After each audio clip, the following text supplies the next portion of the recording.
O Senhor esteja convosco. Proclamação do Evangelho de Jesus Cristo segundo Lucas. Glória a vós, Senhor. Naquele momento, Jesus exultou no Espírito e disse: Eu te louvo, Pai, Senhor do céu e da terra, porque escondestes essas coisas aos sábios e inteligentes e as revelaste aos pequeninos. Sim, Pai, porque assim foi do teu agrado. Tudo me foi entregue pelo meu Pai. Ninguém conhece quem é o Filho a não ser o Pai, e ninguém conhece quem é o Pai a não ser o Filho, e aquele a quem o Filho quiser revelar.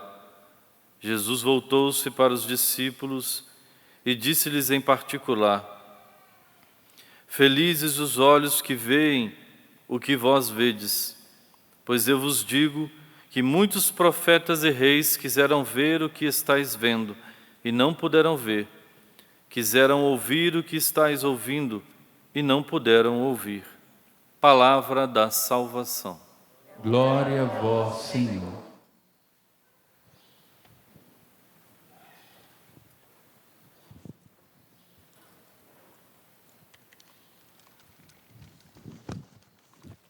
Louvado seja nosso Senhor Jesus Cristo.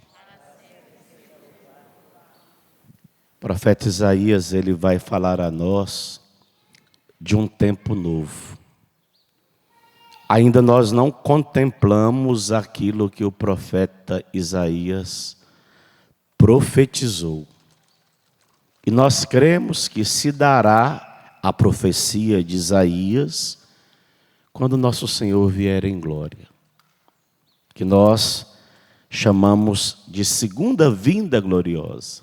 Aí verdadeiramente a vaca e o urso pastarão juntos, o lobo e o cordeiro viverão juntos, o leopardo, ele vai deitar-se ao lado do cabrito, o bezerro e o leão comerão juntos, e até mesmo uma criança poderá tangê-los.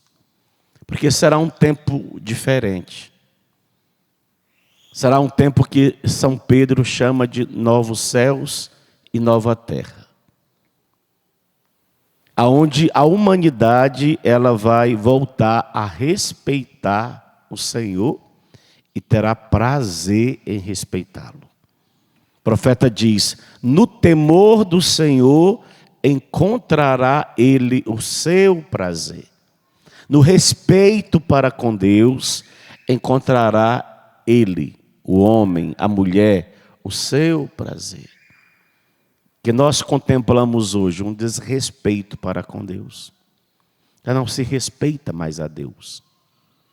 Porque se respeitássemos a Deus, é óbvio que obedeceríamos em tudo aquilo que o Senhor nos ordena a obedecer. E hoje o homem insiste em virar as costas para Deus. Jesus, no Evangelho, ele vai exultar de alegria. É um hino chamado hino de júbilo de nosso Senhor Jesus Cristo. Por quê que ele exulta de alegria? Porque ele manifesta a sua alegria para com os humildes, que entendem e aceitam a palavra de Deus. Derrubou do trono os poderosos, os soberbos, os autossuficientes, e elevou os humildes, que acolheram Jesus na primeira vinda e acolherão Jesus na segunda vinda. Porque não fazem resistência, não colocam obstáculo dentro do coração para esse acolhimento, mas aguarda com feliz expectativa. Jesus ele vai elogiar: felizes os olhos que veem o que vós vedes. Mas lá em São João, ele também vai dizer para nós: bem-aventurados os que creem sem ter visto. Há uma outra bem-aventurança que está vinculada a mim e a você sem tê-lo visto. E São Pedro, escrevendo a primeira carta, lá nos versículos 8 e 9, ele vai dizer: sem terdes visto o Senhor, vós o amais. Aí está incluído o Padre, está incluído você. Nós não o vemos na sua primeira vinda, mas nós o amamos. Sem que agora o estejais vendo, credes nele. E nós estamos aqui com uma profissão de fé.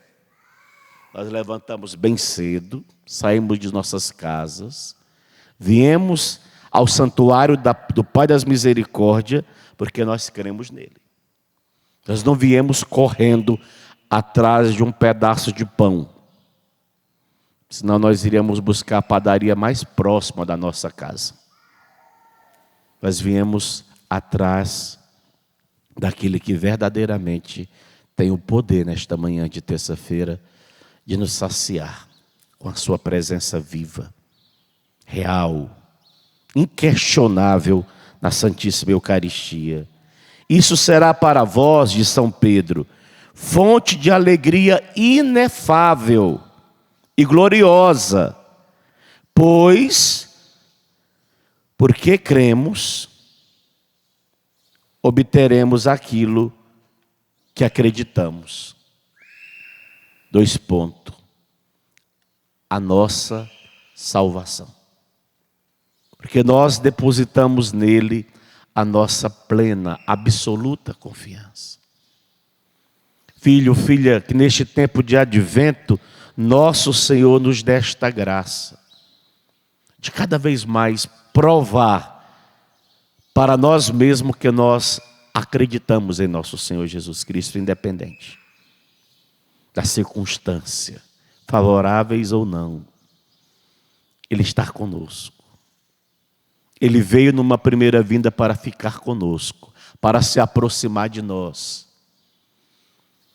Ele, sendo Deus, se encarnou no seio da Santíssima Virgem Maria, se fez homem, simplesmente para nos salvar, para nos aproximar dele pela salvação, que já é experimentada todas as vezes que nós, em sã consciência, aderimos a ele. E esse apelo de adesão, ele é cotidiano. Hoje eu preciso aderir a nosso Senhor Jesus Cristo. Hoje eu preciso novamente nesta Eucaristia aceitá-lo como meu Senhor, como meu Salvador. Hoje eu preciso mais uma vez deixá-lo que ele comande a minha vida. Está submisso à sua santíssima vontade. É assim que nós vamos provando e ao mesmo tempo testemunhando ao mundo a nossa adesão de fé. Um dia nós o veremos face a face. Um dia nós o contemplaremos tal qual ele é. Mas enquanto esse dia não chega, essas nossas vindas, essas nossas buscas, aqui no santuário, numa adoração, na nossa oração pessoal, no nosso quarto, com a nossa porta fechada, tudo isso demonstra que nós o queremos, que nós o aceitamos, que nós temos interesse por ele, que nós estamos buscando.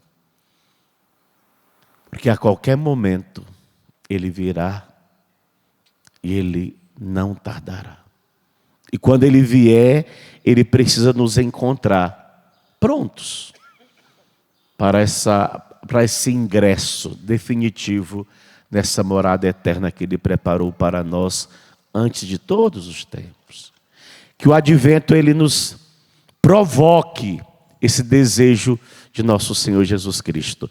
Vai dizer que ele veio para os que eram seus e os seus não acolheram. E nós queremos dizer o contrário, que nós o acolhemos, que nós cremos nele, que nós o aceitamos, que nós optamos consciente pela salvação que provém dele. Que nosso Senhor me ajude, Que nosso Senhor te ajude a dar essa resposta de fé nesse mundo tão conturbado, que cada vez mais se distancia. Que mais uma vez, talvez pela pandemia nem tanto, né? Vamos nos fixar num consumismo exagerado, que nem todo mundo vai ter coragem talvez de recorrer aos comércios, mas que nosso Senhor neste tempo de pandemia nos ajude a entender o mistério da sua encarnação e a aceitar esse mistério na nossa vida particular, na nossa vida pessoal. Louvado seja nosso Senhor Jesus Cristo.